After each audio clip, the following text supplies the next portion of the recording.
troisième session du cycle d'approfondissement méditation de placement sur la nature de l'esprit. On a, dans les précédentes sessions, observé nos sensations, nos pensées. Aujourd'hui, on va voir les instructions pour observer nos émotions. Certaines, en tout cas, elles sont tellement nombreuses. Il est dit dans les textes qu'il y en a 88 000, je crois, 80 000. On va essayer d'en observer quelques-unes déjà. Mais pour commencer, est-ce que vous avez des retours sur cette semaine de méditation sur l'observation des pensées? Est-ce que quelqu'un veut partager?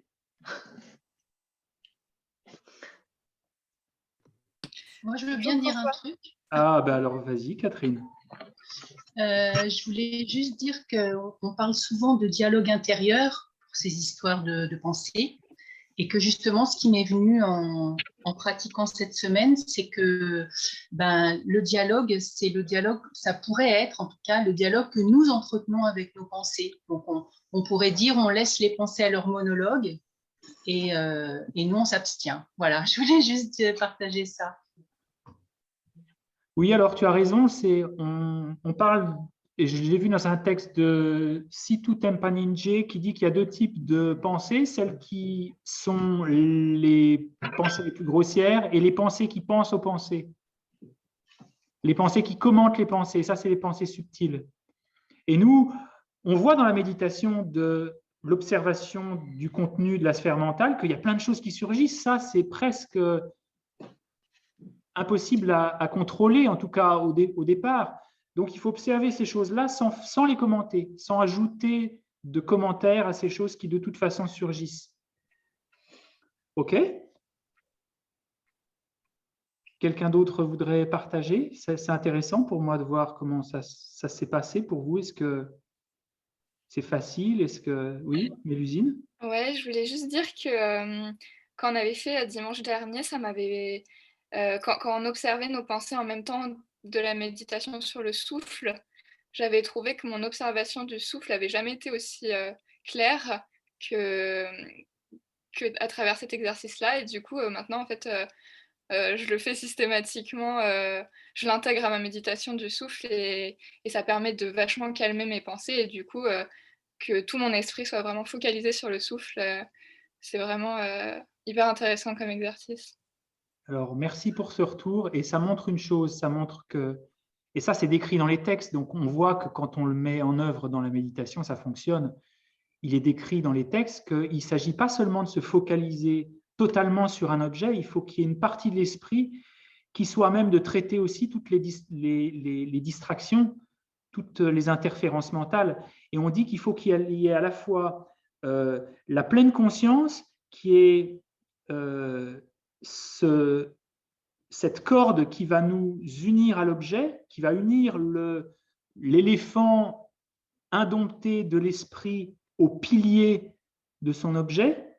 Et il faut à la fois le crochet, c'est un crochet de celui qui conduit les éléphants, de la vigilance. Il faut vraiment qu'on ait ces deux éléments. Et ce que peut-être certains d'entre vous ont remarqué quand on fait simplement cet exercice d'observer les pensées sans les nourrir, eh bien oui, on a beaucoup plus d'espace pour observer le souffle, parce qu'en prenant une petite partie de notre esprit qui est destinée à traiter et à ne pas ajouter de commentaires à nos pensées, on calme la discursivité et l'espace qui est laissé, il est voué totalement au souffle. Donc, c'est complètement concordant avec l'expérience, avec les textes, avec la manière dont c'est décrit. Il faut ces deux aspects de la pleine conscience, qui est cette glu mentale, cette activité principale de l'esprit qui se focalise sur un objet, et puis à côté, vraiment des petites… la possibilité de regarder un peu à droite à gauche, comme un serveur qui à la fois est conscient du plateau sur lequel il y a des verres, mais il fait attention aussi qu'il n'y ait pas des jambes qui traînent, de personnes qui sont en terrasse. Il faut qu'il y ait ces deux activités-là pour que ça fonctionne. OK, quelqu'un d'autre?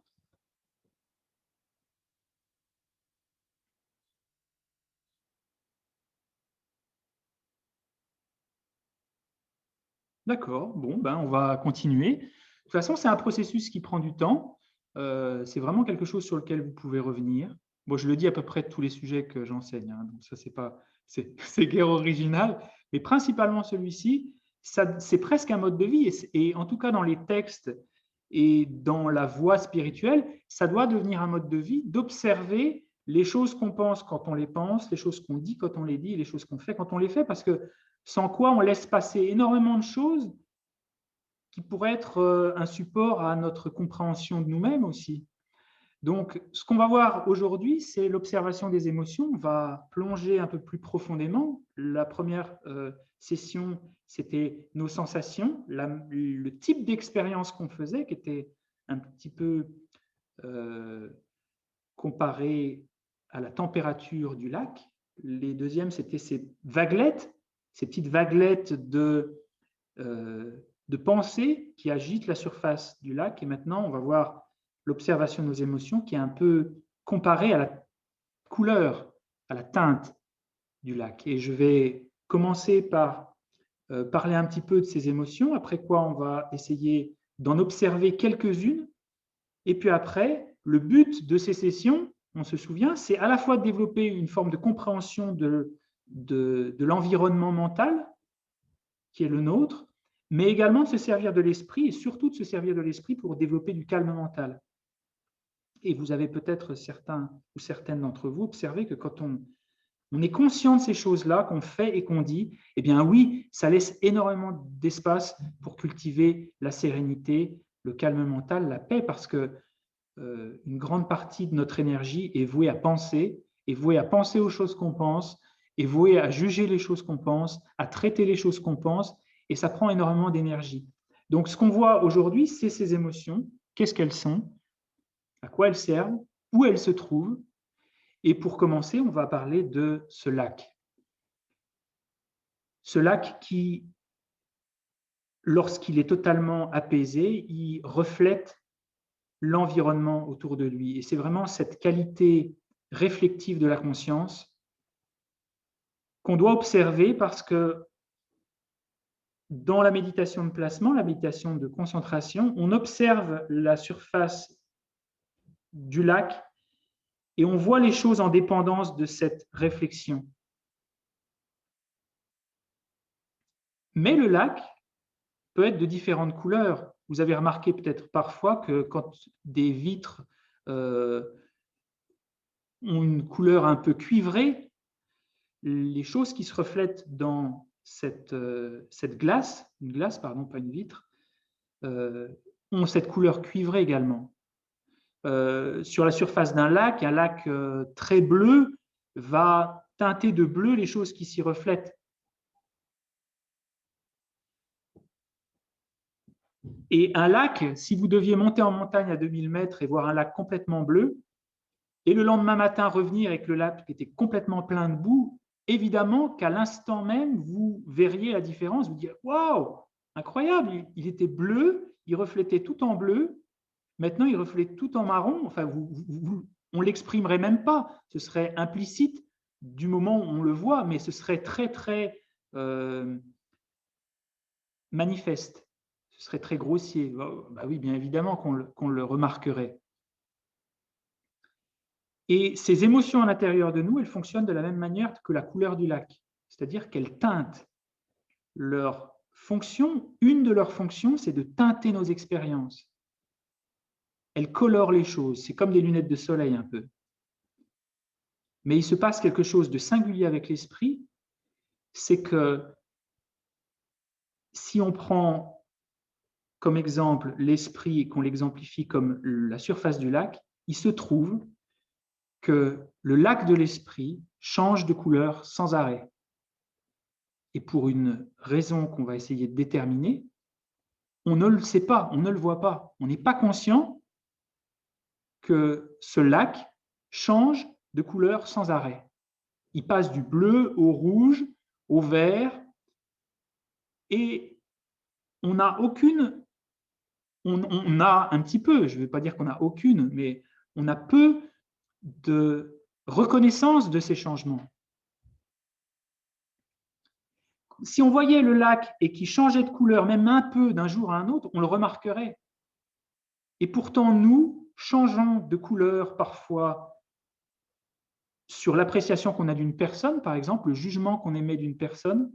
On peut avoir en quelques heures 2 colorations totalement différentes sans se dire qu'il y en a forcément une qui est incomplète, où la personne ne s'est pas transformée totalement en quelques heures. La coloration que notre esprit donne à cette personne, d'un moment à l'autre, a totalement changé, sans qu'à aucun moment on se dise que ça vient du côté de l'esprit. Et la question, c'est pourquoi ? Pourquoi on ne prend pas compte de toutes ces transformations de couleurs, de variantes ? Alors, on peut déjà revenir sur l'esprit, de se dire, l'esprit, on doute ou on ne sait pas, qui colore sans arrêt, parce qu'on a l'impression sans arrêt d'être en face de la réalité. On doute assez peu de nos perceptions.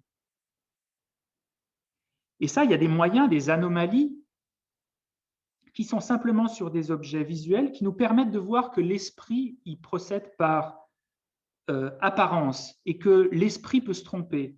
Et une manière de le voir pour quelque chose qui est aussi grossier qu'une forme, c'est une illusion d'optique. Une illusion d'optique, je peux vous en montrer une ici.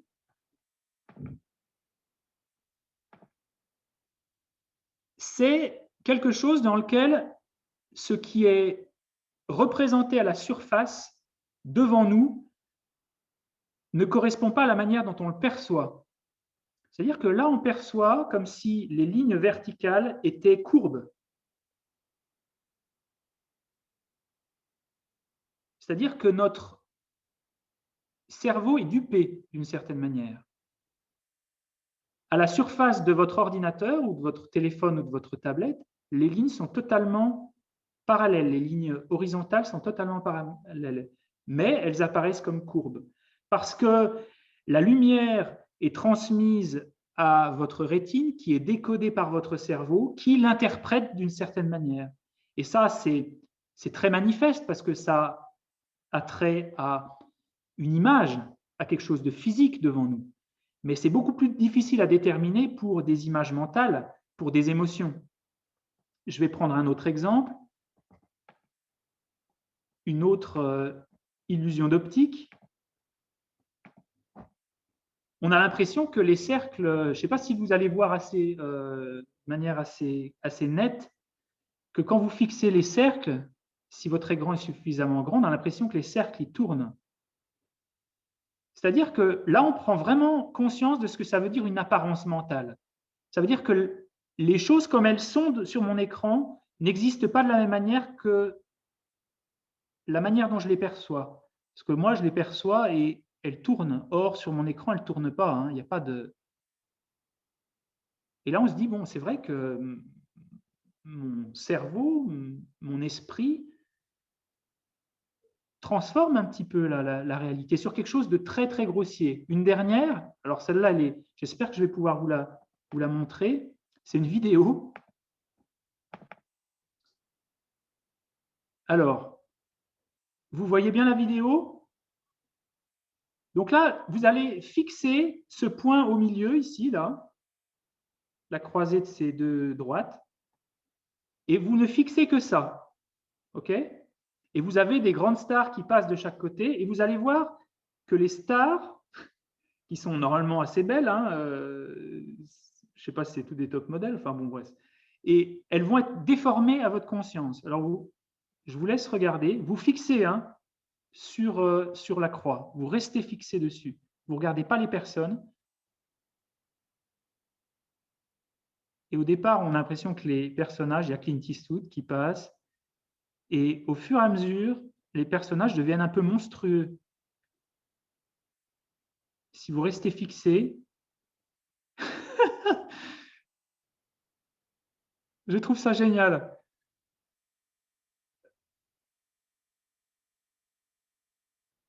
On a l'impression qu'il y a des monstres, or ça reste des personnages de cinéma, on dirait des personnages de cartoon presque, ou des caricatures.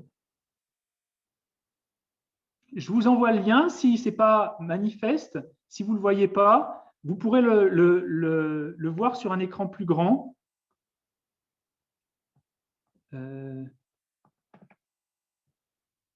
Alors, comment je reviens maintenant à vous? Ah oui, il faut que j'arrête ça. Je vous le transmets, vous le regarderez quand vous aurez du temps, parce que ça vaut vraiment la peine.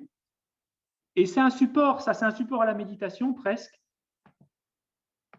qui doit nous conduire à se dire, ok, bon, c'est vrai, toutes les choses qui apparaissent à mon esprit ne sont pas nécessairement la manière dont elles existent.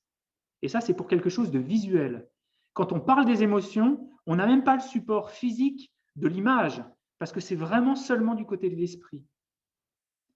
Et il se trouve que notre esprit colore sans arrêt la réalité et qu'on ne perçoit pas ces différences. On ne perçoit pas les différences parce qu'on doute très peu de la manière dont nous apparaissent les choses.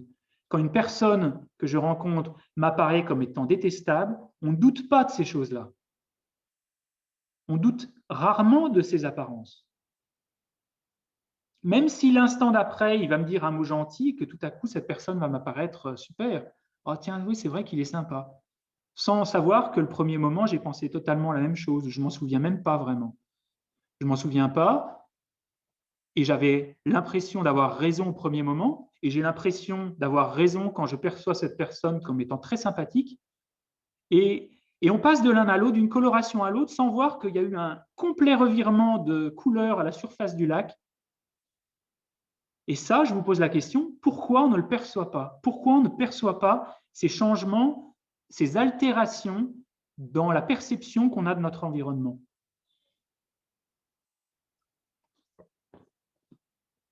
Pour quelle raison?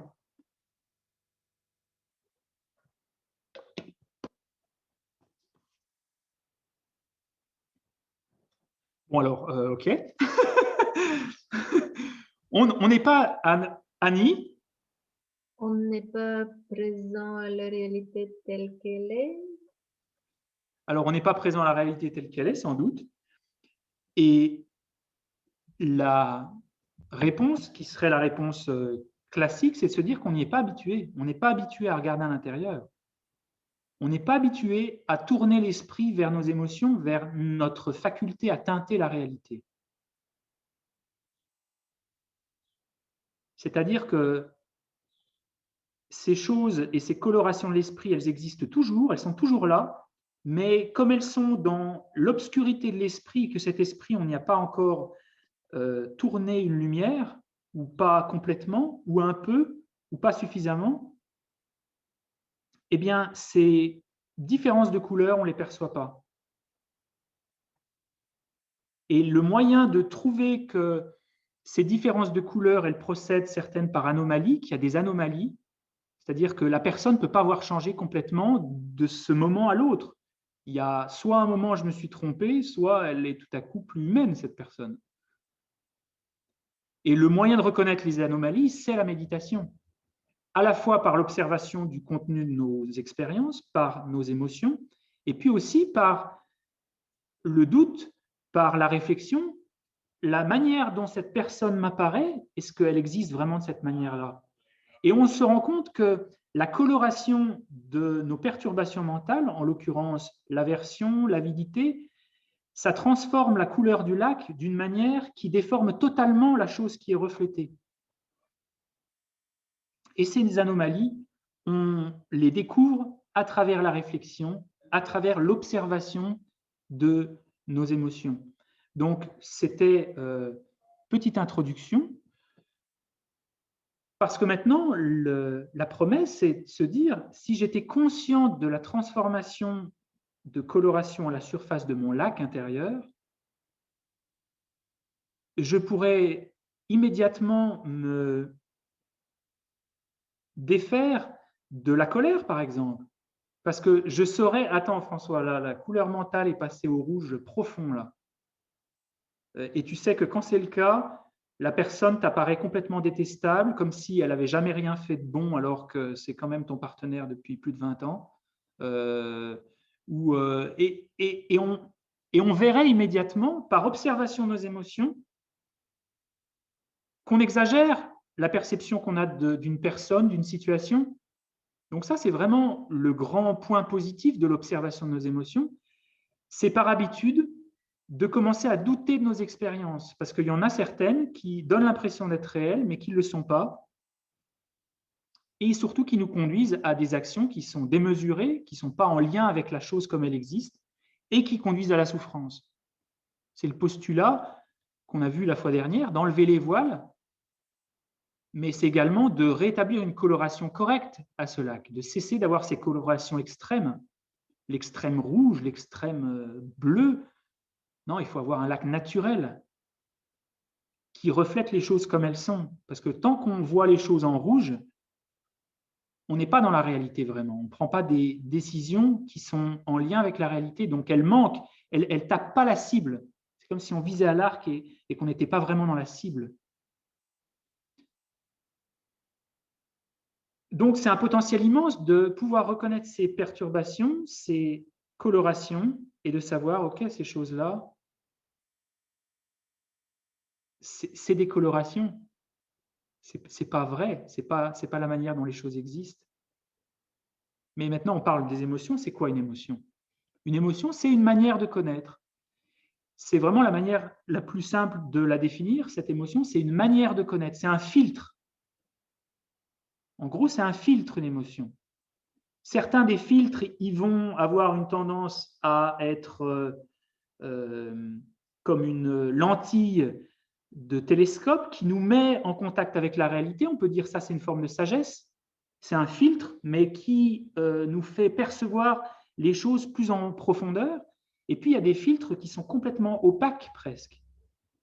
Ce n'est plus des filtres, c'est des voiles. Donc, pour prendre la colère, par exemple, la colère, ce n'est pas quelque chose qui est du côté des mots que j'emploie. La colère, ce n'est pas dans les mots. Si je dis « il est bête comme ses pieds », par exemple, là, je viens de le dire, ce n'est pas nécessairement que j'ai de la colère en moi. Les mots ne sont pas la colère. La colère, c'est la motivation qui est derrière. Le corps n'est pas nos émotions également. C'est vrai que quand on a de la colère, on ressent une forme de mouvement d'énergie dans le corps. Mais il peut arriver aussi qu'on sente cette énergie parce qu'on a de la colère, puis après, on n'a plus du tout de colère, mais on continue à sentir cette énergie, et pourtant, on n'a plus du tout de colère. Ça, dans la méditation, on l'observe. On arrive à sentir cette énergie qui est la queue de la comète quand la colère est passée, sentir cette énergie, et puis se dire, OK, non, c'est vrai, c'est juste une énergie, ça ne peut pas être ça, la colère. La colère, c'est une exagération des défauts de quelque chose, la volonté de nuire, la volonté de blesser, c'est ça la colère. Donc, le corrélat à nos émotions dans le corps, ça n'est pas non plus les émotions. Les émotions sont une manière de connaître, un filtre, qui est du côté de l'esprit, qui est immatériel. Et on a vu le premier jour que c'est difficile à expliquer à un enfant qu'est-ce que c'est que cette nature réflective d'un lac. Et que la manière de montrer à un enfant ce qu'est le lac, c'est lui dire, voilà, tu vois, il y a de l'eau, c'est froid, c'est chaud, il y a des petites vaguelettes. Donc nous, pour désigner et pour montrer la direction du lac, on va parler de la couleur maintenant, de la coloration. C'est comme ça qu'on peut nous faire comprendre graduellement ce que c'est que cette chose immatérielle, ce que sont ces choses immatérielles qui sont nos émotions. Donc ce qu'on va faire dans cette pratique maintenant, dans cette méditation, c'est de reconnaître certaines de nos émotions et, très important, leur absence. Ça, c'est fondamental. On a vu la fois dernière que pour avoir une pratique équilibrée, il fallait reconnaître la présence de nos pensées et également leur absence. Sinon, on est sans arrêt à l'affût des choses négatives.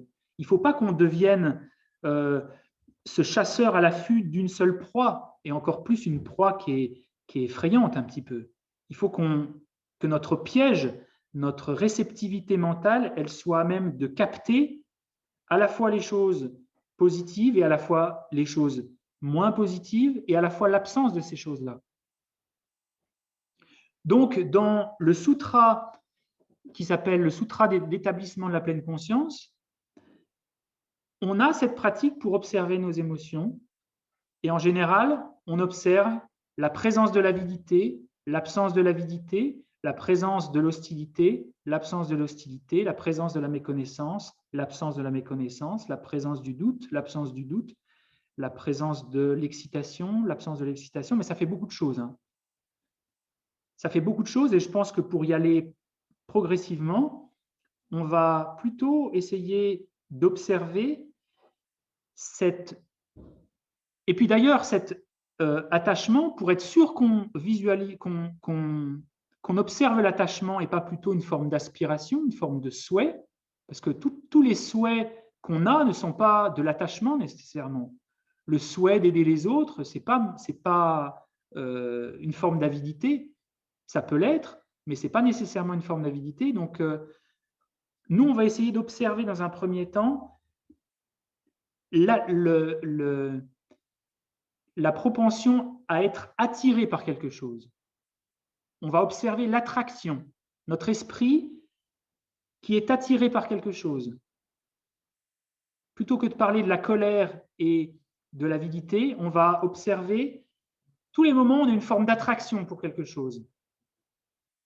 Et cette attraction, il n'y a pas de jugement derrière. Elle n'est pas nécessairement bonne, elle n'est pas nécessairement mauvaise.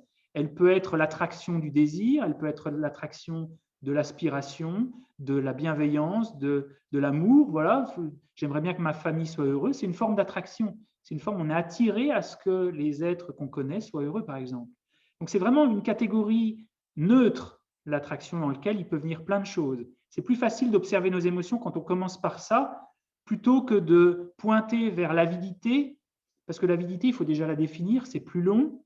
La colère, pareil.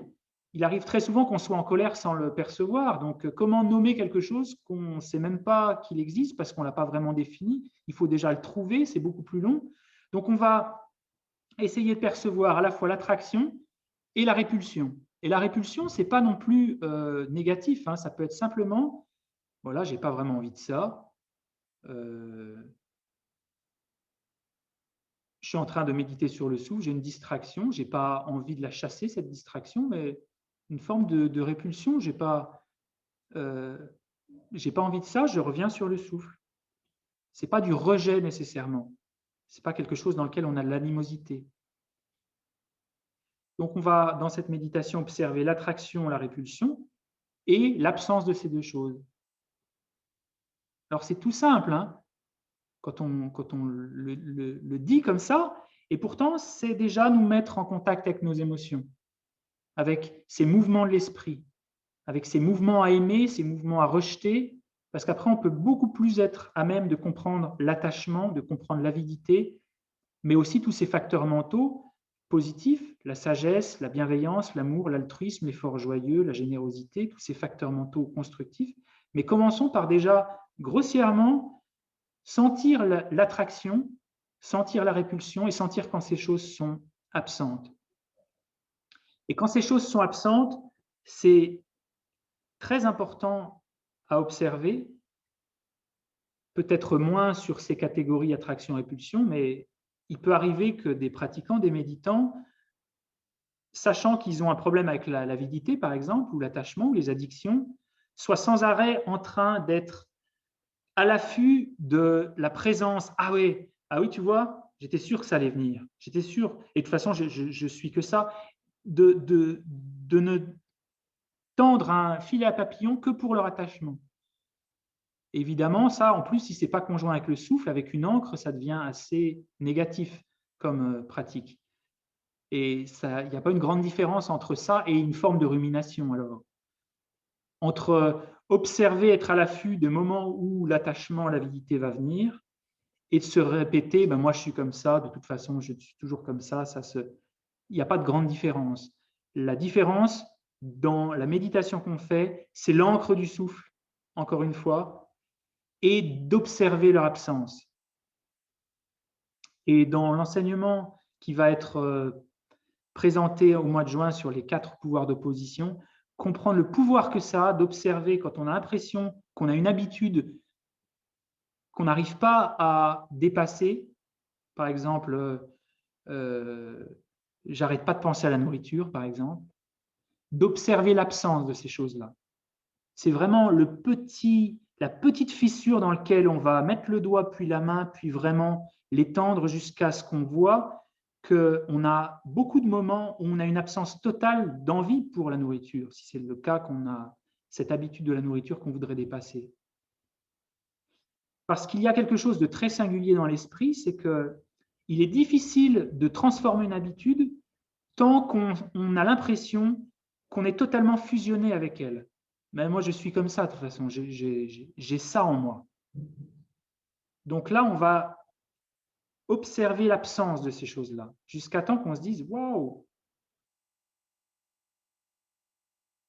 j'ai des moments de moi où je regarde en moi et je n'ai pas cet attachement. » Et ce qu'on fait, c'est que l'attachement et la personne étaient scindés et on finit par les décapsuler l'un de l'autre.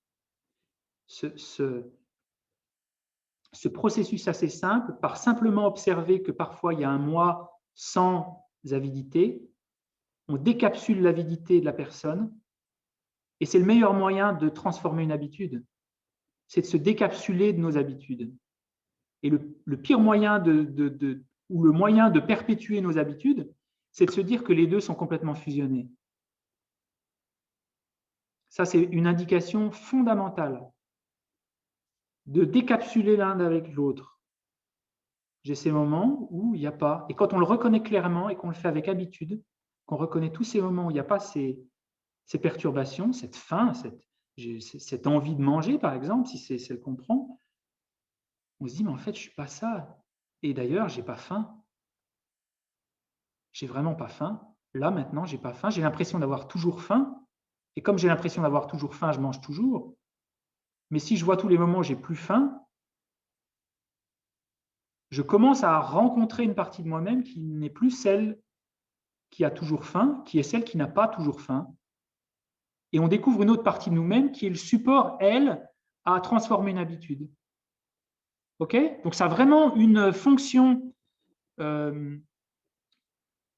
dans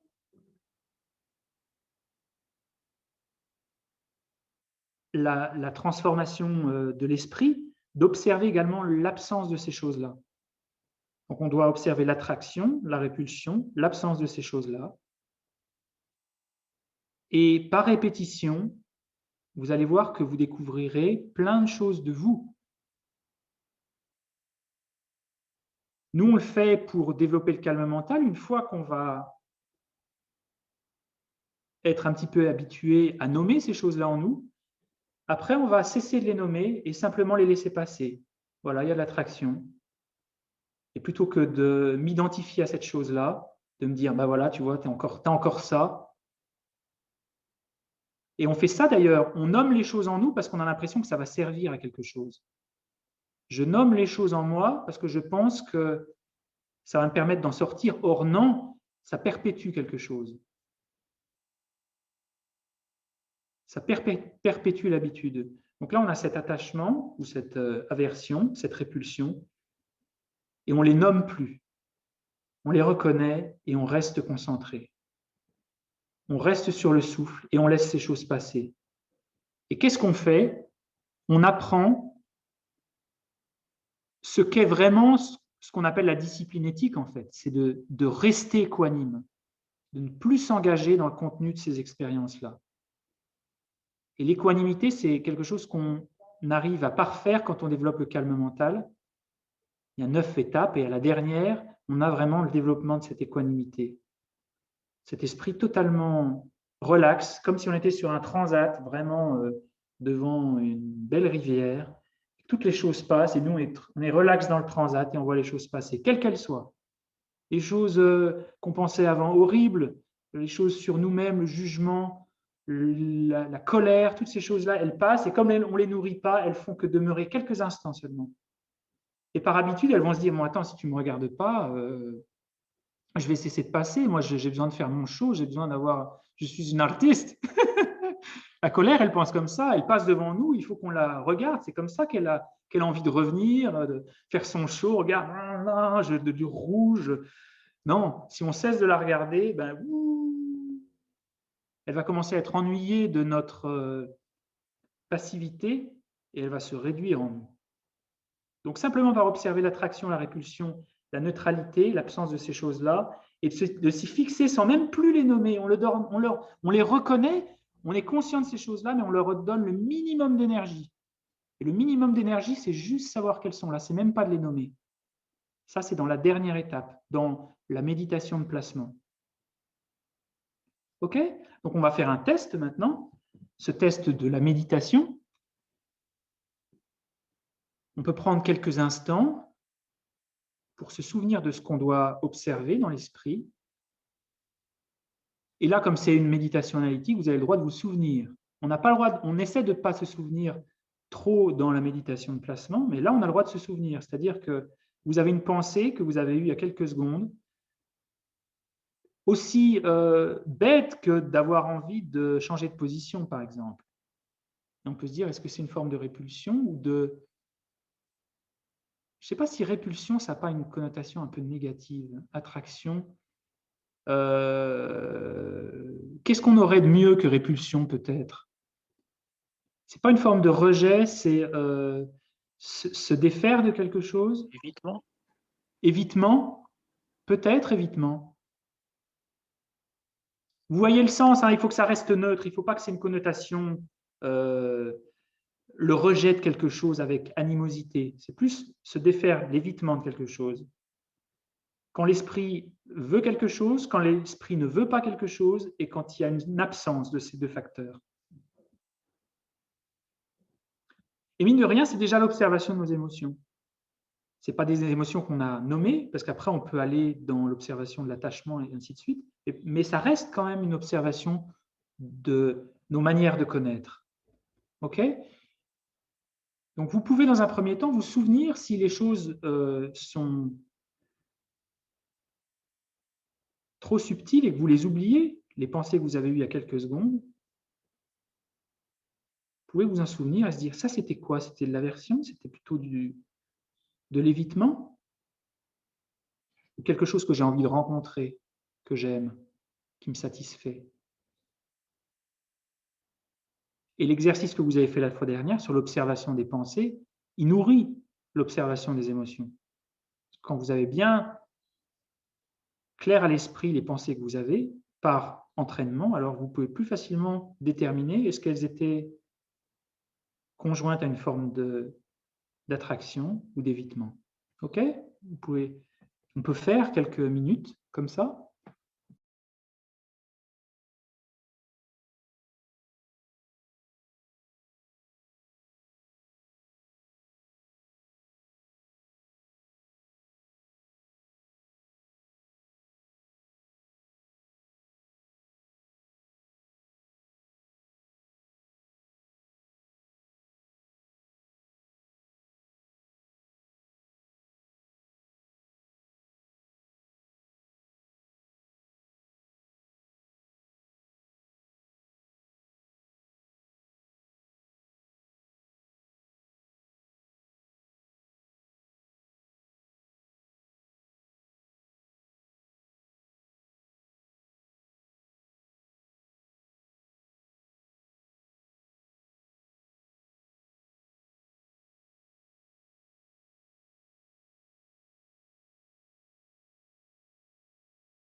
Sans rester sur une pensée particulière ou une partie du corps, si vous observez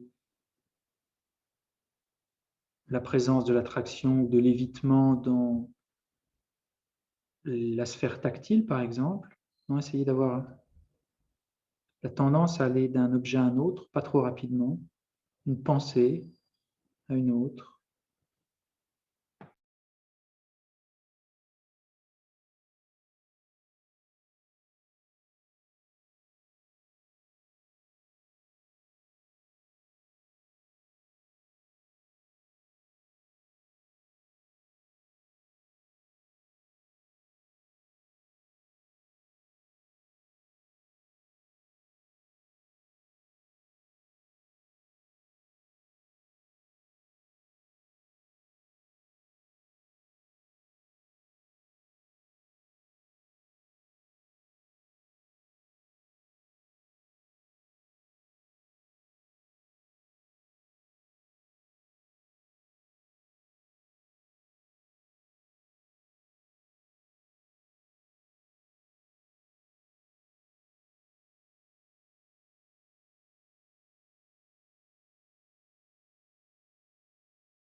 Et si c'est un petit peu laborieux au départ, c'est normal, hein.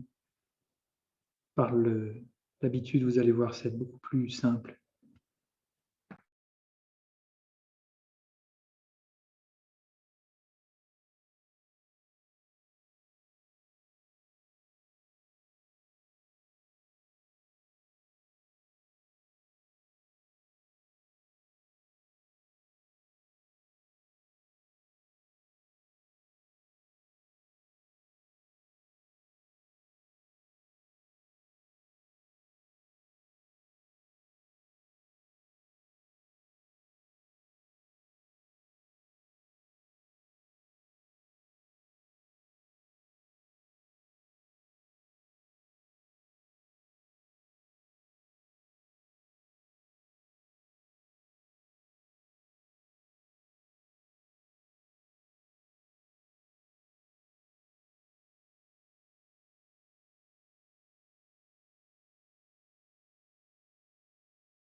Il est normal à cette étape de se souvenir des pensées qu'on vient d'avoir, de les saisir encore en s'en souvenant, parce que ce qui arrive, c'est qu'on s'en souvient, et puis au moment où on va pour les nommer, ben, on a déjà oublié ce que c'était. C'est comme si dans la main, on avait saisi quelques gouttes d'éther, et qu'au moment de tester si c'est de l'éther ou de l'alcool avec un petit coton imbibé, ben, il n'y a déjà plus rien dans la main, ce qui arrive, hein.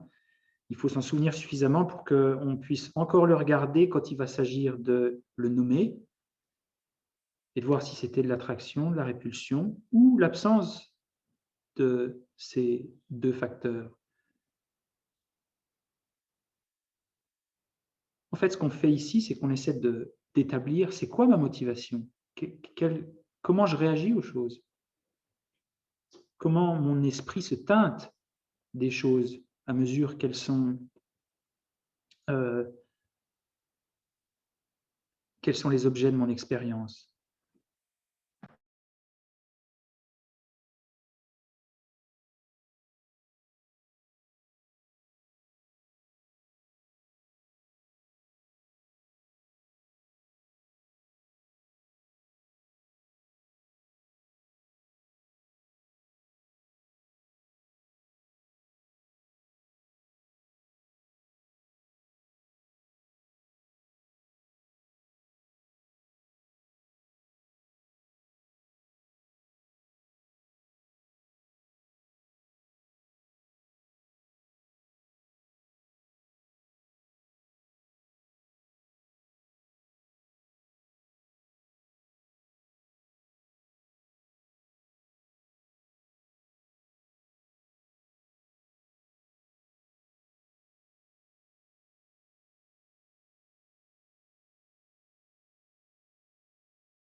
et gardons le souffle comme encre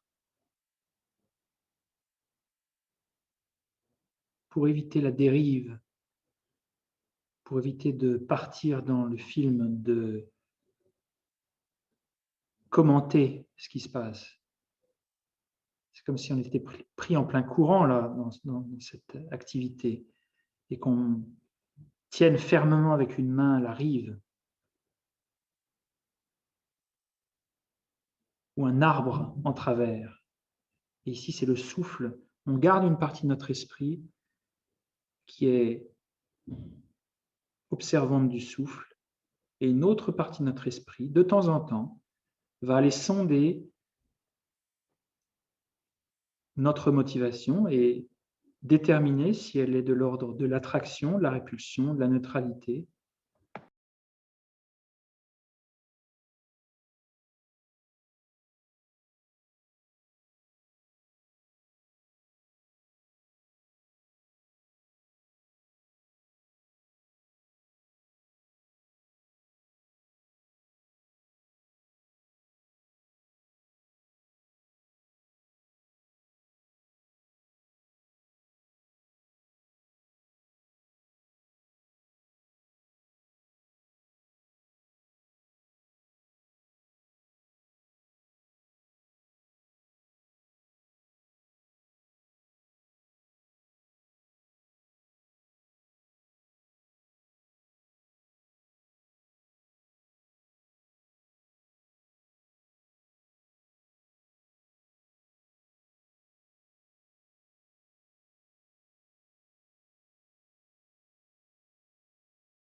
On va faire une petite pause. Vous avez la possibilité de poser des questions ou si vous avez des remarques. François, j'ai une question encore, pardon. Ben non, mais c'est...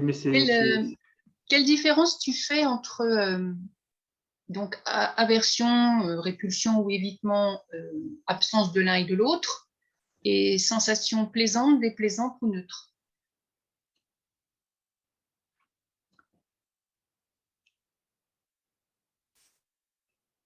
Alors, ça a deux fonctions différentes. La sensation, c'est vraiment le type d'expérience qu'on fait. Il n'y a pas une forme de mouvement dans la sensation. C'est juste, est-ce que cette chose, par exemple, je prends un exemple, j'observe, fin de journée, je commence à avoir un petit peu des douleurs dans les jambes parce que je médite. Et j'ai une sensation désagréable. Ce n'est pas quelque chose que j'ai envie. Mais je n'ai pas de mouvement particulier en lien avec ça. Je n'ai pas un mouvement de l'esprit qui va soit être attiré pour en avoir plus, soit vraiment les chasser parce qu'elles ne sont pas horribles. Honnêtement, c'est juste une sensation que je ressens. Je n'ai pas un mouvement à m'engager avec le contenu de ces choses-là pour soit les chasser, soit les faire demeurer. Et c'est la différence entre l'équanimité et l'attraction, la répulsion. L'attraction, la répulsion, je veux m'engager avec, il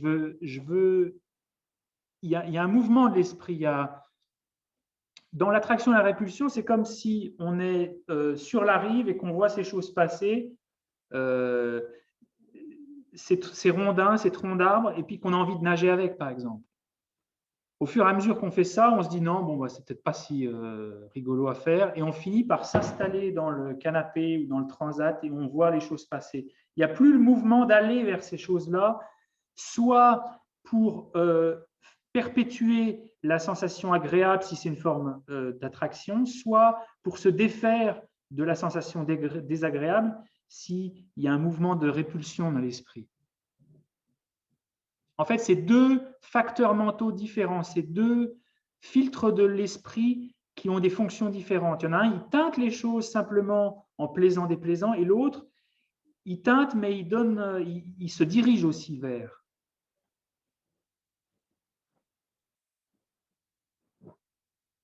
Une autre remarque, une question? Oui, bonjour. J'ai une question. Je sais pas Bonjour, si...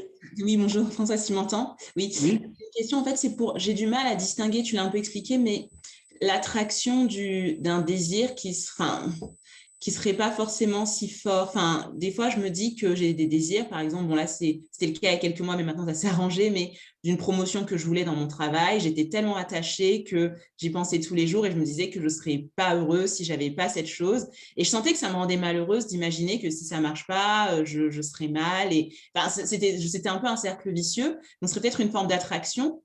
Et en même temps, je me dis que ça vient aussi d'un sentiment positif, de vouloir aussi avancer. Enfin, j'ai du mal à dire vraiment comment travailler sur ça et voilà. Voilà, c'est une très bonne question, ça. Alors, parce que on a commencé par attraction, parce que c'est une catégorie très générale qui regroupe à la fois les mouvements vertueux et les mouvements problématiques, en lien avec quelque chose qu'on a envie de posséder. Mais dans le bouddhisme, ce n'est pas un problème de posséder et d'être tourné vers quelque chose. Et ce n'est pas non plus un problème d'avoir des mouvements qui nous dirigent vers quelque chose. L'amour, c'est un mouvement qui nous dirige vers les autres. Et ça en soi, aucun problème. Mais il y a des mouvements de l'esprit qui provoquent potentiellement des expériences satisfaisantes et d'autres qui provoquent potentiellement des expériences insatisfaisantes. C'est pour ça que commencer par observer en nous l'aspiration qui, elle, est constructive, qui peut être constructive, et l'avidité qui l'est moins, c'est beaucoup plus difficile que d'observer la grosse catégorie attraction au départ. Donc l'attraction au départ, elle est complètement neutre, parce qu'à l'intérieur de l'attraction, il peut y avoir des choses positives et il peut y avoir des choses moins positives.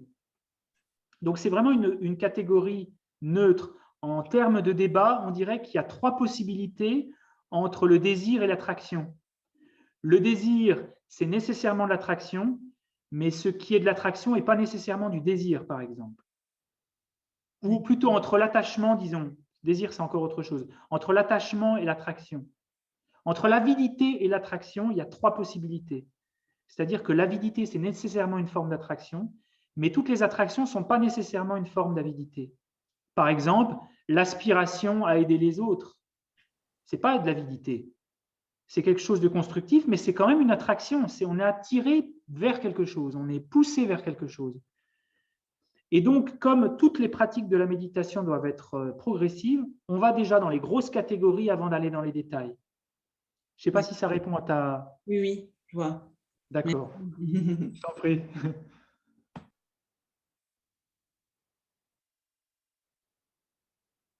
Et pour les personnes qui s'estiment être des personnes colériques, par exemple, de voir qu'il y a tous ces moments de l'esprit où il n'y a pas de répulsion. Au départ, on se dit, bon, bah, c'est peut-être qu'elle est cachée quelque part, qu'elle est prête à surgir, qu'elle est au fond d'un placard ou comme les boîtes à trucs qui font qui sortent prêts à bondir. Mais on finit par vraiment se dire, non, elle n'est pas du tout là. Elle n'est pas du tout là. Ça veut dire que je n'ai pas du tout de répulsion. Et on décapsule. Là, on commence à décapsuler. Et c'est une entreprise qui est très, très salutaire. C'est un équilibrage mental très profond de se décapsuler de nos émotions, parce que la plus grosse et la plus problématique de toutes ces perturbations mentales, c'est cette identification avec le contenu de nos expériences.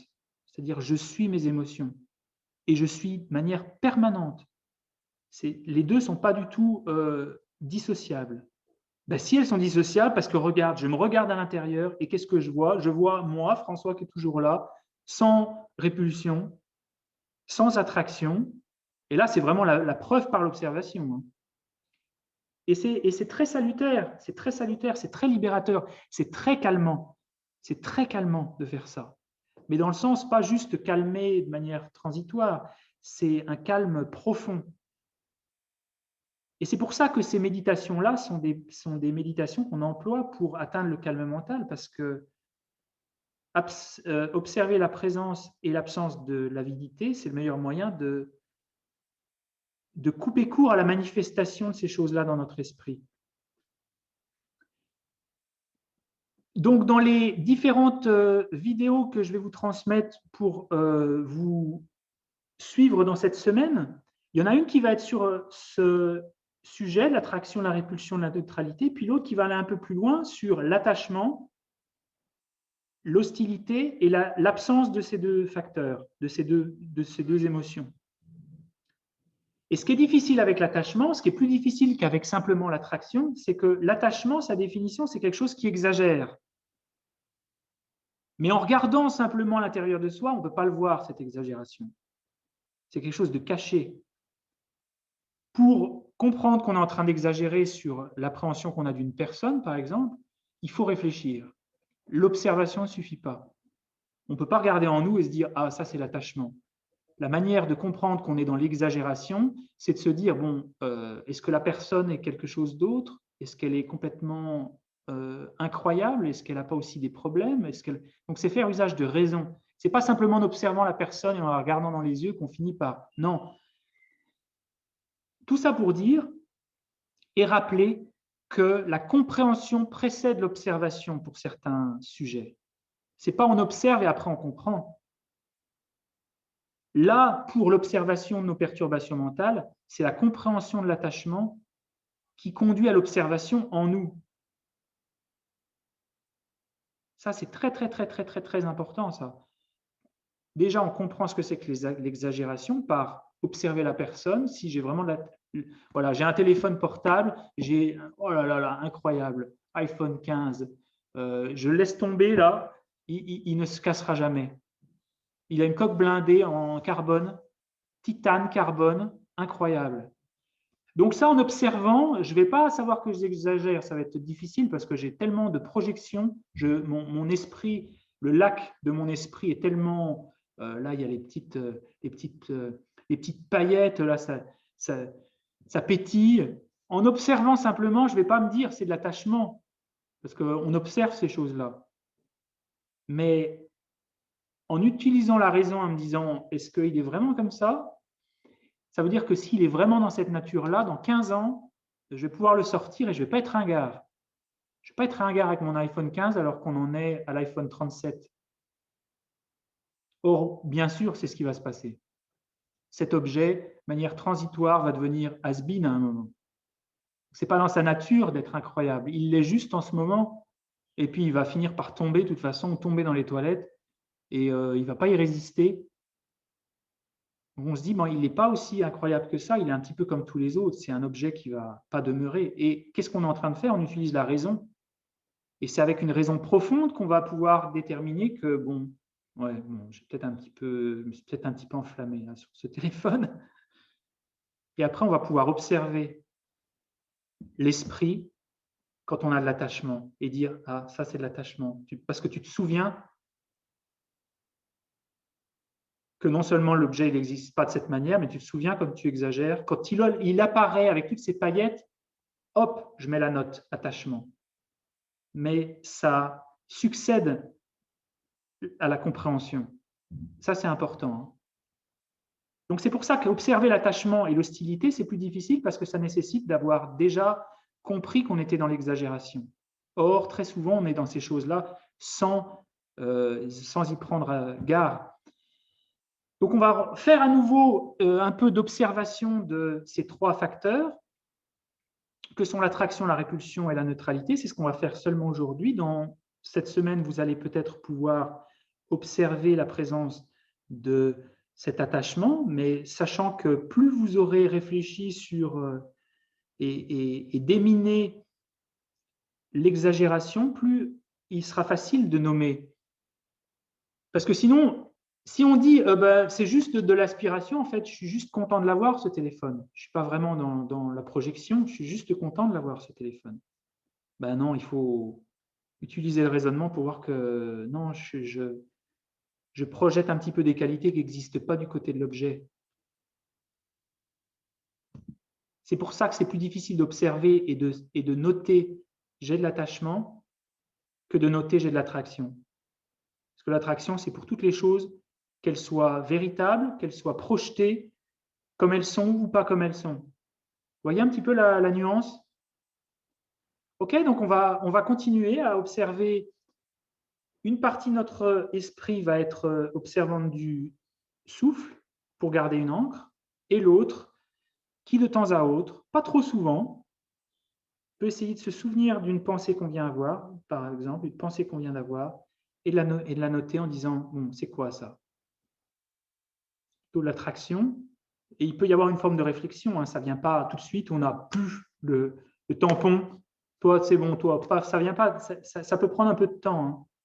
Parce qu'il faut se souvenir vraiment et puis nommer la chose. OK?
Et on conserve une partie de notre esprit sur le souffle.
OK.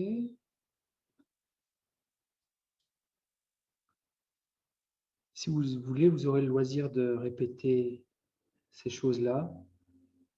Et également d'observer l'effet que ça fait aussi. L'effet que ça vous fait sur la présence ou l'absence de ces mouvements de l'esprit. Si après quelques minutes, vous sentez qu'il y a une réduction, une amplification, si, c'est important de voir. Parce que si une amplification, c'est peut-être que vous avez besoin de faire un petit peu de méditation, simplement de placement, de plus analyser, de plus nommer les choses. Ou peut-être que vous avez un petit peu oublié le souffle. Et si en revanche, les tendances et les impulsions de l'esprit à se diriger vers quelque chose ou à éviter quelque chose se calment et que vous avez beaucoup plus d'espace dans lequel vous pouvez dire bah, c'est neutre, bon, bah, il n'y a pas de mouvement là. Ben là, vous êtes en train de vous installer dans le transat et comprendre vraiment ce que ça veut dire le calme mental quand on est installé et qu'on voit ces choses passer. On est devant le lac et toutes les choses qui passent à la surface et qui passent dans le ciel et qui se reflètent dans le lac sont complètement connues par nous. Ce n'est pas qu'on n'est plus conscient de ces choses-là, mais on est installé. On est installé, on est posé. On est posé dans le transat. Et plutôt que de focaliser l'esprit en un point, comme dans les précédentes techniques pour développer le calme mental, là c'est toutes les choses passent, c'est une attention ouverte, mais l'observateur, lui, il est complètement posé dans son transat. Et c'est ça qui importe. Ce n'est pas d'être posé sur un seul objet, c'est que l'observateur soit posé. C'est ça qui importe. Le but, ce n'est pas d'avoir un objet qui ne bouge plus, c'est d'avoir un esprit qui ne bouge plus. Et là, l'esprit, on peut se dire, mais il pourrait y avoir une énorme douleur dans mon corps maintenant. Je reste complètement posé. Et on comprend le pouvoir du calme mental dans la manière dont on réagit à ces choses-là, parce qu'on cesse vraiment de réagir. On connaît ces choses-là, on est conscient de ces choses-là, mais on cesse pour les choses déplaisantes, d'ajouter à cette première flèche une seconde du commentaire, du rejet. Et la première flèche finit par être très puissante, mais totalement neutre. Oui, Cyril? Oui, bonjour François, j'avais une question sur la fréquence de rafraîchissement. En fait, les objets d'attraction, de répulsion ou leur absence sont nombreux et comment on choisit en fait ce qu'on observe en termes d'attraction. Est-ce qu'on prend, parce que du coup, moi je suis un peu noyé sous les objets d'attraction. Enfin, il y a beaucoup avec les objets sensoriels, les objets mentaux, ça fait beaucoup de choses. Je suppose qu'il faut en choisir un qui est par exemple dominant, enfin, je sais pas. Alors, si ça te semble beaucoup, tu peux commencer par la sphère tactile, par exemple, ou simplement la sphère mentale, parce que l'exercice qu'on a fait la fois dernière de se remémorer ses pensées, d'être conscient de ses pensées, ça nous sert maintenant là. Donc, le faire avec les pensées. Et alors, tu peux dire, oui, mais alors, les pensées, il ne faut pas que tu n'attendes que l'attraction ou que la répulsion. Il faut avoir un panel équilibré de ces trois éléments. Et si ça te semble trop, de faire soit l'attraction et la neutralité, par exemple, et puis de laisser la répulsion pour un autre moment. Tu peux commencer par ça. Mais au moins un minima qu'il y ait la présence de quelque chose et son absence. Et si ça te semble trop d'être dans la sphère totale du corps, des émotions, des odeurs, des sons, choisis simplement l'esprit, les pensées. Ou si tu as besoin de comprendre un peu plus le rapport que tu entretiens avec ton corps, par exemple, et tes sensations tactiles, prends les sensations tactiles. Et le taux de rafraîchissement, c'est celui qui est le plus confortable. On voit que quand on essaie de demander trop, ça c'était quoi, puis ça, puis il y en a un autre, on devient un petit peu dépassé. Là, il faut que tu le fasses de manière… C'est à toi de trouver l'équilibre. Et ça vient vraiment avec la pratique, trouver l'équilibre. Ok, merci. Je t'en prie. François, j'ai aussi une question Oui, Martine. à poser. C'est que en fait, dans la suite de ce que vient de dire Cyril, il y a plusieurs choses qui viennent. Par exemple, là, tout à l'heure, j'ai une pensée à la fois de ce que je vais faire tout à l'heure et en même temps le mouvement de l'attraction pour cette chose. Donc, du coup, ce qui s'est passé, j'ai fait, comme c'était une pensée, j'ai dit futur, comme la petite note que j'ai mise, c'est futur, mais en même temps, l'autre petite note, c'est attraction. Donc, ça fait deux choses en même temps. C'est possible, ça? Enfin, je veux dire, Alors, ça veut dire que c'est les résidus de la méditation de la semaine passée, qui est une autre méditation, qui a une autre fonction. Donc là, il ne faut pas, quand on a les pensées, maintenant, il faut arrêter de dire futur, passé, présent. Il faut simplement dire attraction, répulsion ou absence de ces deux. d'accord, ok. Parce que sinon, je suis d'accord avec toi, ça fait trop de catégories après. Ben ouais, il y en a plus, elles se présentent en même temps, en fait. Oui. Et puis, c'est un peu comme si on est au travail à la chaîne et puis qu'on doit, on doit poser 4 étiquettes par carton, par exemple. Dans Voilà. les entrepôts Amazon, et on voit les trucs qui passent et puis les cartons commencent à s'emboîter. On se dit merde. Non, non, il faut que ça reste confortable, hein. Sinon, ça nuit au calme mental en plus, hein, parce qu'il y a une forme de ah, il y a trop de choses à traiter. Donc maintenant, cette dernière partie de la méditation, c'est de s'asseoir dans le transat, de savoir que ces choses sont là, de savoir que l'esprit a ses mouvements, a ses teintes, a ses colorations, que la surface du lac a ses colorations, mais ne plus les nommer, simplement en être conscient et s'asseoir dans le transat. Et si c'est une coloration rouge, où on a une forme de rejet, de répulsion, ne pas envie d'être en contact avec cette chose, eh bien, on ne la nomme même pas, on est conscient de cette chose-là, et cette chose va ne pas être alimentée et certainement doucement se transformer en une nouvelle couleur qui peut être bleue, de l'attraction par exemple, ou rose, n'importe. Et qu'il y a certains moments où il n'y a ni le bleu, ni le rouge, ni l'attraction, ni la répulsion. Et là, on ne le nomme pas, et on reste simplement installé. Et là, on est vraiment dans une méditation de calme mental. Toutes ces choses passent, ont une durée de vie limitée, et on reste totalement équanime. On essaye d'être équanime. Et on ne se force pas à être équanime, parce que sinon, c'est une forme d'attraction aussi, à nouveau. OK? On va essayer. Donc, je vous invite à prendre une position confortable de méditation, tonique, détendue. Les deux sont possibles en même temps.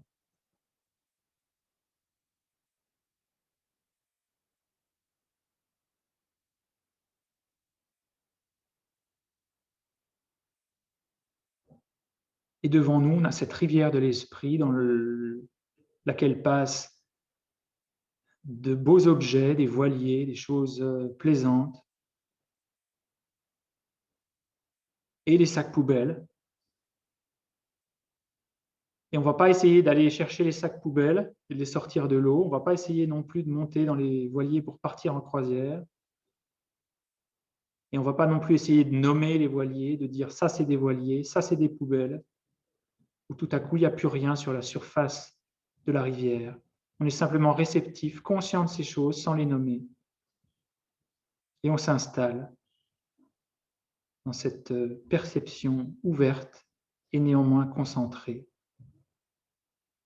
On va faire quelques petites sessions.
Faisons une micro-pause, gardons notre position physique, essayons seulement de déterminer si on n'a pas pris une position un petit peu nerveuse avec des tensions musculaires.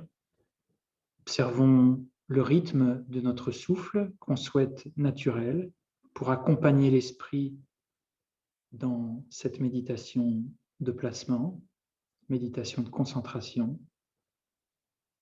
Et on retourne sur le transat. Et quoi qu'il passe sur la rivière de l'esprit, on est simplement conscient.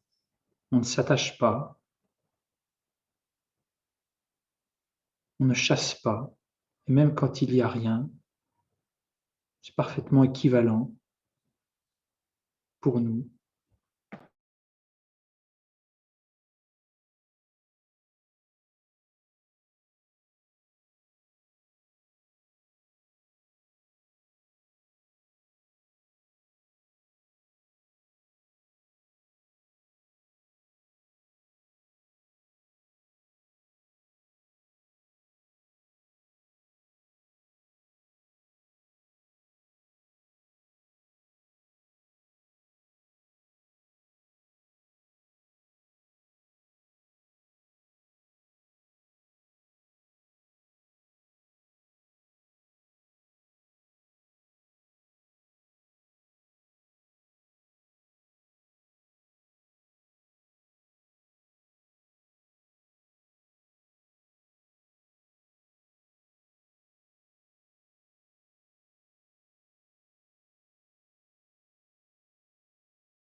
Si on pense qu'on perd un peu pied avec ce qu'on doit faire, on se souvient de cette analogie de la rivière, observation de l'attraction, de la répulsion sans les nommer.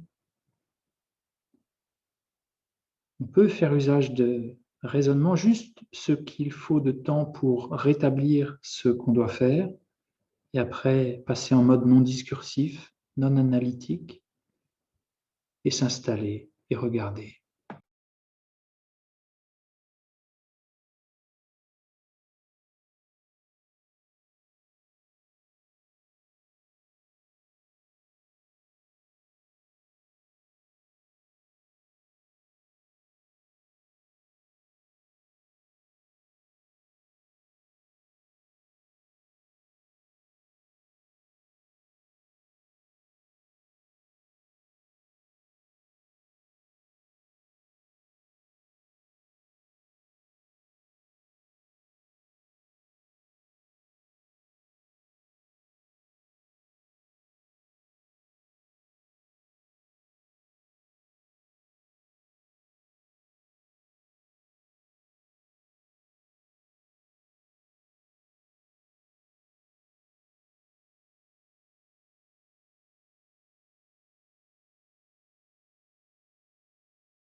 Et à nouveau rétablir notre posture, la détente du corps étant un support particulièrement positif pour la détente de l'esprit.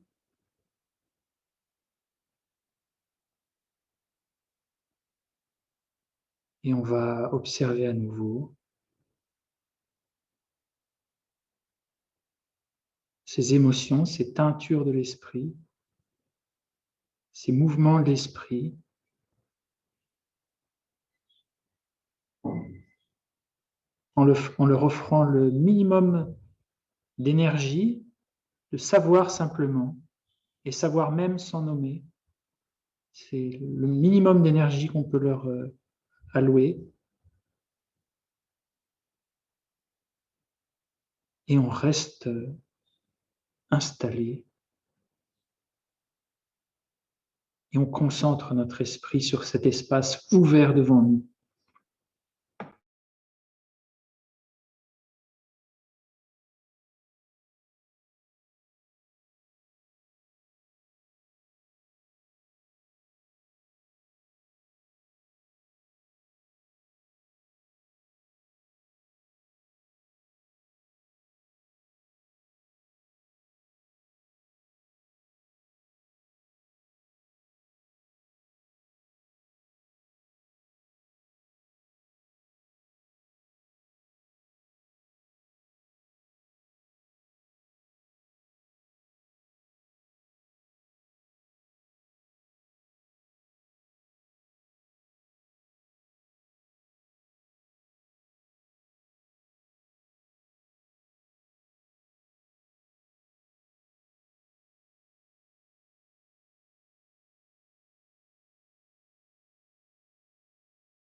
Et on peut calmement, gentiment conduire cette méditation à son terme.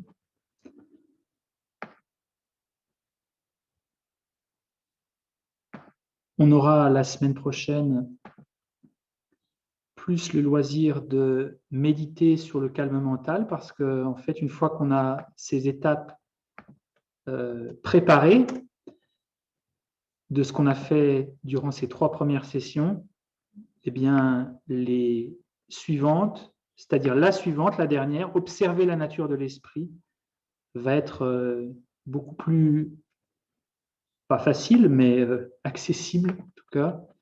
Je vous transmets 2 vidéos dans le chat sur ces 2 types de méditation que vous pouvez faire cette semaine, si vous le souhaitez.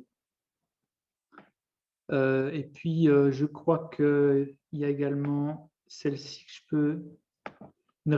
Une méditation de calme mental sur respirer par les pores de la peau, qui est une méditation qu'on retrouve dans toutes les traditions bouddhistes, Asie du Sud-Est, Chine et Tibet. Et vous pourrez faire ça dans la semaine. Voilà. Ça ne marche pas, il y a marqué vidéo privée. Oui, c'est parce qu'elle est publique à partir de 18h30. Ah, d'accord. Merci. Ça vient. Merci. Voilà, on se retrouve la semaine prochaine pour la dernière séance méditation sur la nature de l'esprit. On va vraiment, là, après avoir vu la température, la couleur et les vaguelettes, vraiment, est-ce qu'on peut se rapprocher de ce qu'est l'esprit vraiment, de rentrer en contact avec ce qu'est l'esprit.